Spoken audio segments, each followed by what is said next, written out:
With this heat, many of you will be cranking up the air conditioning, and many of you will realize it's not working as well as it should. Fox host Deborah Gill joins us live from the South Waterfront in downtown Portland with some tips from the experts if you happen to run into trouble. Deb, good morning. Good morning. It's cool right now, but of course, as we've been talking about all morning, it is expected to get quite warm. It's also gorgeous right now. Heating and cooling service crews tell us they are getting double the calls they would normally get this time of year. When it's hot out, you want to hear that gentle hum of an AC unit that's working properly. But if yours isn't, the techs with Roth Heating and Cooling have some advice. First, they say you should clean off your AC unit. Get rid of any dirt or leaves that may have piled up during the off season. Then check the filter. Examine the filter.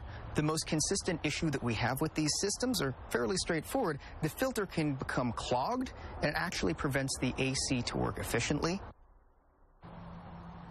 He says regular service appointments go a long way toward making yours work and work efficiently. They recommend you have someone come out for regular maintenance and service at least once a year.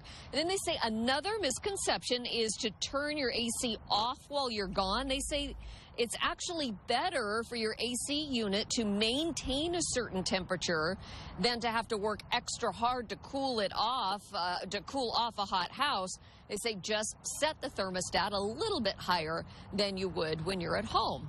Reporting live in downtown Portland, Deborah Gill, Good Day, Oregon.